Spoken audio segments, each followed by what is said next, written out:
Hector, vous avez fait ça dans mon entreprise et en plus, avec ma propre fille. Monsieur Victor, je suis désolé. Vous êtes désolé. Depuis combien de temps êtes-vous ensemble? Ça va faire bientôt 6 mois. 6 mois, vous dites. Oui, monsieur, et je vous promets que cela ne se reproduira plus. En effet, cela ne se reproduira plus car vous êtes viré. Monsieur Victor, à cause d'une seule faute, vous me virez, je vous sers depuis 10 ans. Aviez-vous trouvé le moindre mal en moi avant? Hector, sortez de ma vue. Même si je dois donner la moitié de mes biens pour vous dédommager, vous ne remettrez plus jamais les pieds dans ces locaux. Si vous le dites. En plus, vous allez arrêter de voir ma fille. Ça, c'est à elle d'en décider, pas à vous. Elle n'est pas votre compagnie. C'est quand même ma fille, j'ai élevé cet enfant. Je vous le répète une dernière fois. Sortez de ma vue.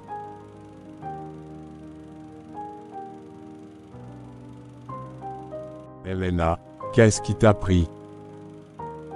Réponds-moi, Helena. Papa, je l'aime. Si tu ne peux pas le comprendre, je ne vois pas ce que je peux dire. Il n'y a rien à comprendre.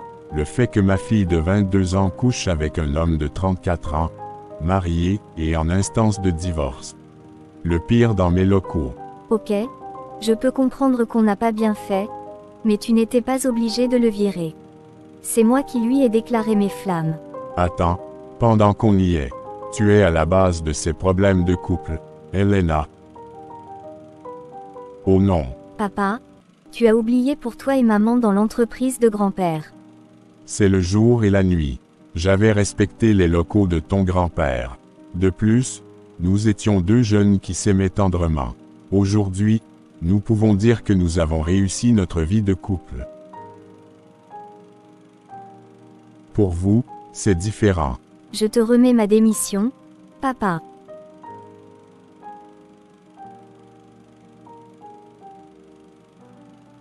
Par amour pour lui, tu renonces à ton héritage.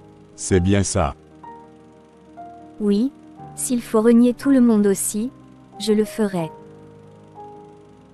Dans ce cas, demande acceptée. Je suis désolé, papa.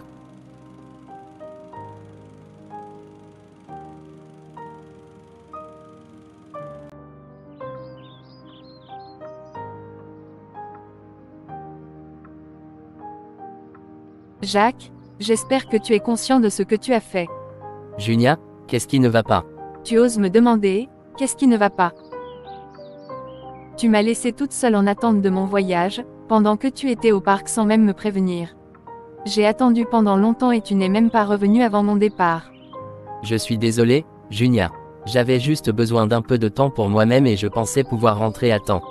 Je ne voulais pas te contrarier. Mais tu aurais pu me le dire au moins. Nous sommes censés communiquer en tant que couple et en tant que chrétiens. Tu as raison, je n'aurais pas dû agir ainsi. Je m'excuse sincèrement pour mon manque de considération. C'est juste que j'ai ressenti de l'abandon et de la négligence de ta part, Jacques. J'espère que nous pouvons apprendre de cette situation et devenir plus attentifs l'un envers l'autre à l'avenir. Merci à toi aussi, Jacques, d'écouter et de reconnaître mes sentiments. C'est ainsi que nous grandirons ensemble en tant que couple chrétien. Je t'aime, Junia, et je veux que notre relation s'épanouisse dans l'amour et le respect mutuel. Je t'aime aussi, Jacques, et je crois en notre capacité à surmonter les obstacles ensemble. Restons unis dans la prière et l'écoute l'un de l'autre.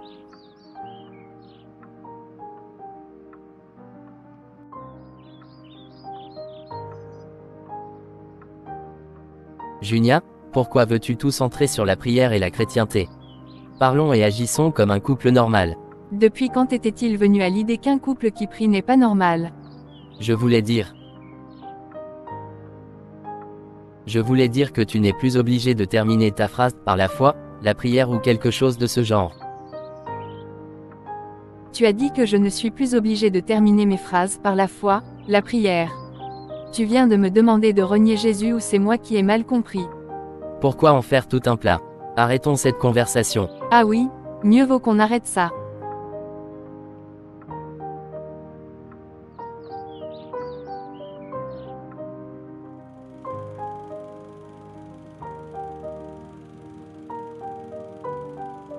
Jacques, je vous ai appelé en urgence.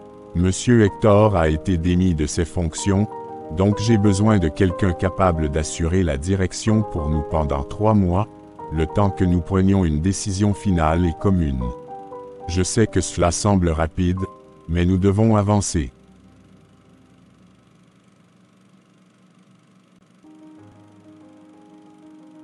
En même temps, si vous refusez l'offre, je comprendrai.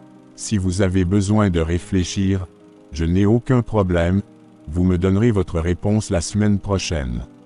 Monsieur Victor, j'accepte votre offre avec plaisir. Je pense pouvoir assurer la direction pendant cette période. Parfait. Je compte sur vos compétences pour assurer la prospérité des affaires.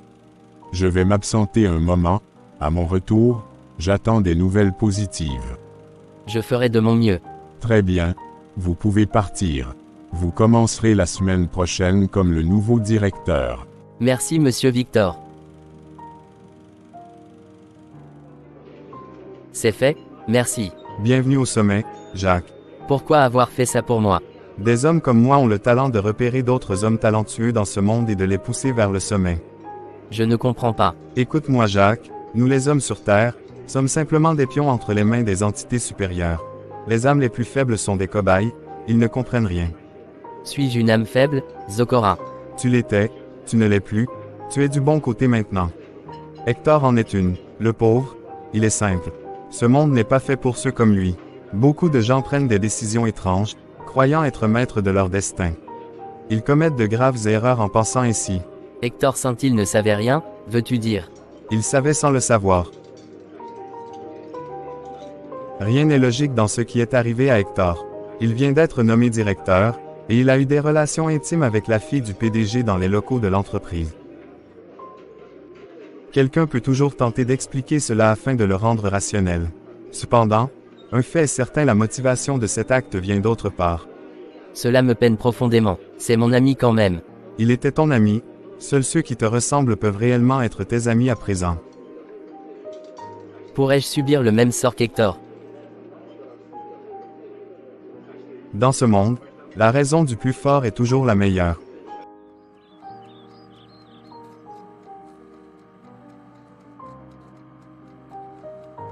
Salut chérie.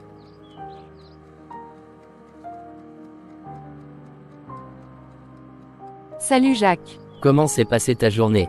Eh bien, cela a débuté avec un mari qui m'a ignoré avant de partir travailler, puis je suis allée à mon bureau. Et ça se poursuit avec ce mari qui rentre et m'adresse la parole comme si rien ne s'était passé. Junia, oublions ça. Aujourd'hui, j'ai été nommé directeur.